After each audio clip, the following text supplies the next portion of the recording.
Still not even adding one. I don't think he knew that I don't think he knows that like mass mutalisks with the upgrade. I think that he assumed that Jeong was opening with mutas and then transitioning into Hydralisk, but instead Jaedong is just going straight for Hive after Mutalisks. And he's getting like melee and the Carapace for ground units, so he's gonna go Ultralisk and Zerglings after this. And just like totally skip Hydras and Lurkers. Yeah, you're right. Very nice prediction. The thing is that, the reason why I said that is I thought that because of this type of dual unit composition, that it was going to be necessary to add probably another Stargate to be able to be sure that you have air dominance, but I guess not. I think it would be better for the Protoss player to go with Zealots and Archons, because Archons are really good against Mutalisks, and Zealots and Archons together are really good against Ultralisks and Zerglings together. Oh, and because Lucifer was sent all his like Archon and Corsairs to defend his third, I'm sorry. Jaedong was able to to pick off that one cannon at Lucifer's front, and then Lucifer had to pull everything back, and so Lucifer lost some probes and some mining time. And you'll notice because Jaedong's been attacking with Mutalisks this whole time, Lucifer hasn't really been able to attack Jaedong at all, so Jaedong's pretty safe, but just in case he gets attacked or backstabbed, he has like 3 or 4 sunken colonies at both entrances.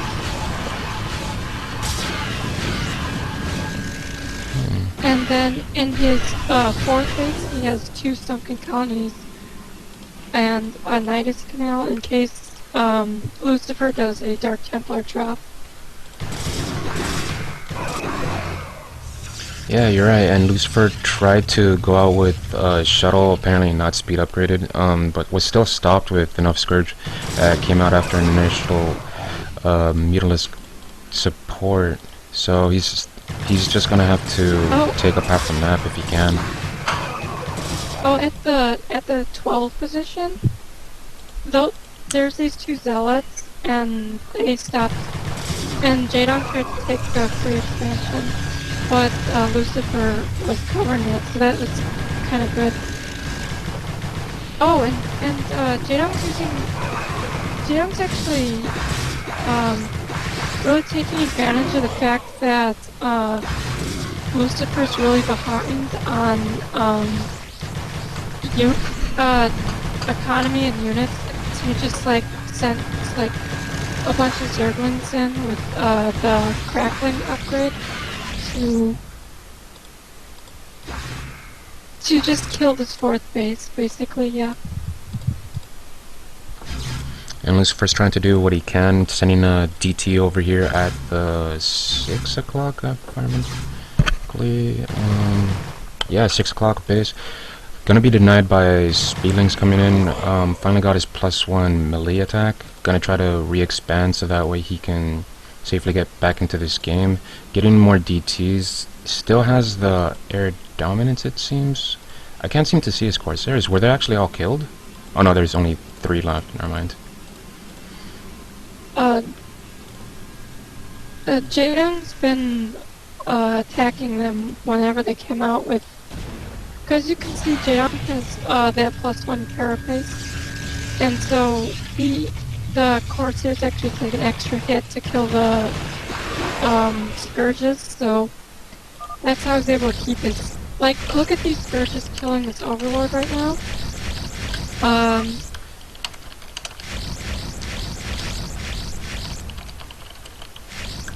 What did he say?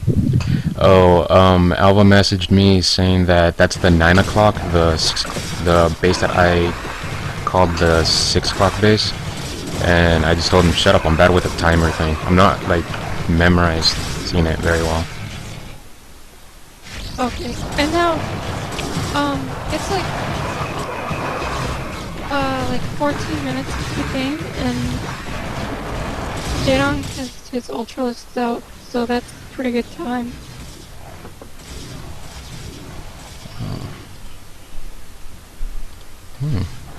Supply's pretty much dead even, but because of the...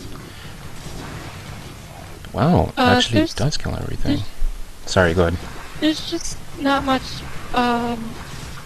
Protoss units because, he has to concentrate on defending this 4th base. So he can't really move out with that many units, so he has to rely on Dark Templar. Yeah, it does make sense, and he actually does get to snipe the 9 o'clock base.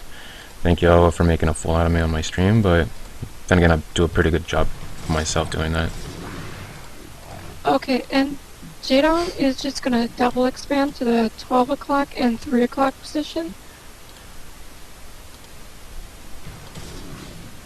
And he doesn't even care. Oh, and Lucifer's gonna do a High Templar drop while Jaedong attacks the,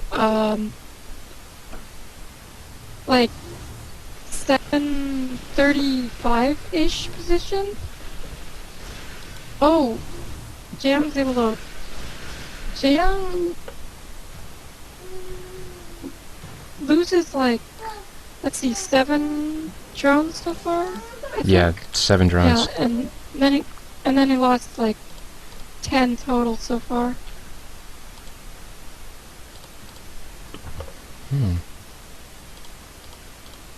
So, not a really great storm drop, because he had like 4 Templar in that. So, he could have done a lot more damage. But Jaedong has really good reaction time, so he was able to pull the drones out and just save his troop. Oh, and, Jaedong is not really defending these extra bases with sunken colonies or anything, but he is just defending them with units. So you can see he has like units all over the map to defend, or scout I should say.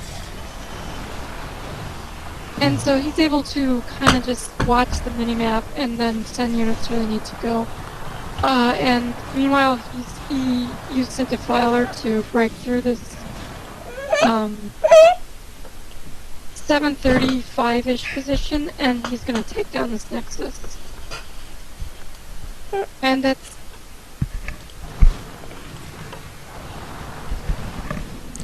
Dang it, sorry, my little sister's like really crying over here. She wants to get my headphones, and she keeps slapping me.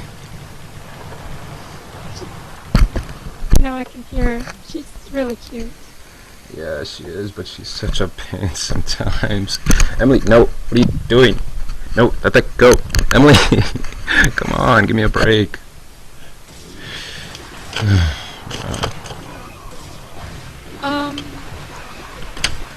I think there's a lot more I could say about this game if I really broke it down, but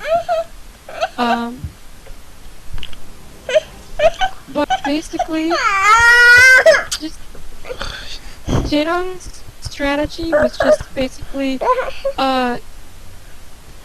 get a really early 4th base and just turtle up and then use Mutalisks and Zerglings to deny Protoss bases until he gets like Hive Tech, and then just uses the Ultralisks and Defilers and Cracklings to win the game. Yeah, the game's picking up a bit. Protoss is trying to defend his last remaining base. Seems it's going to be the most crucial one. Has a Reaver in place, but it doesn't seem to be in a very key location. Okay, picking it up with the shuttle, gonna have maximum efficiency out of it. Jaedong's got It's same it's supply. Sorry, go ahead. I think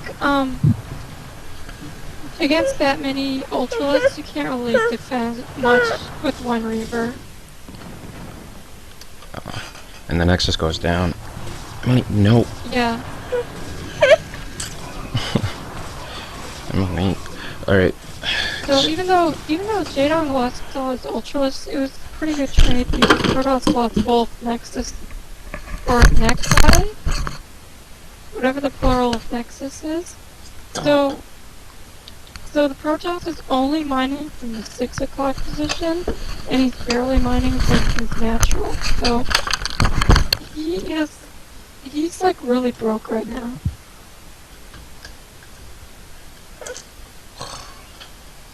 And whereas Jaedong has plenty of money, so if he would need to do some kind of really good harass to get back in the game.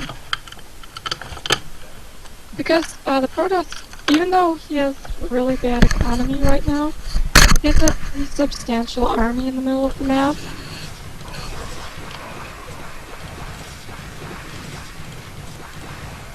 So if he can just defend, he'll be and take the bottom two or the bottom left two positions. He could conceivably get back into the game. Yes, but while he's dealing with the army in the middle, actually, amazingly, taking the match because of the support from the Reavers and the DTs, his main base is getting ravaged. And sorry I wasn't talking before, my little sister hit the headphones hard enough that it actually knocked off my head. Oh, I totally missed the drop. That's perfectly fine, and that seems like it's game.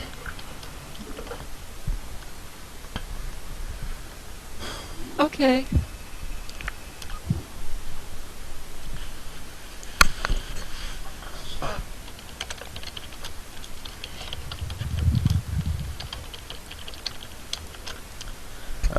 Man, there's so much water everywhere.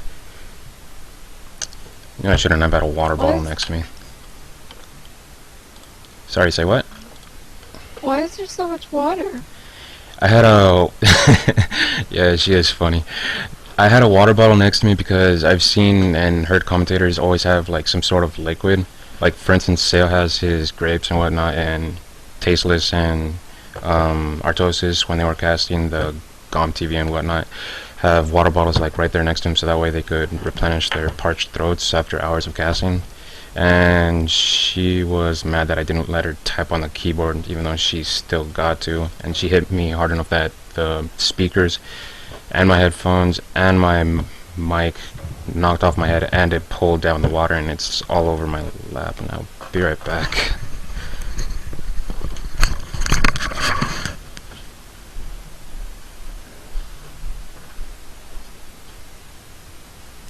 Okay.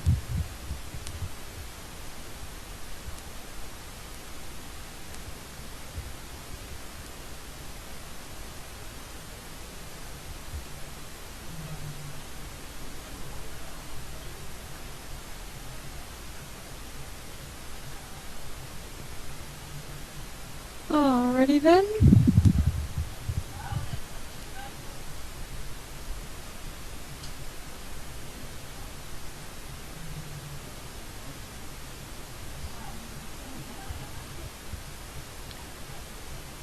Babies don't sleep at normal times.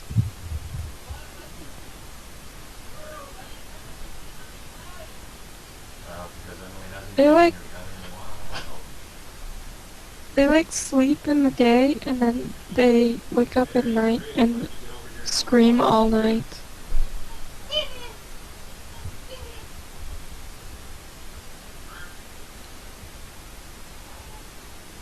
It's a lot of fun.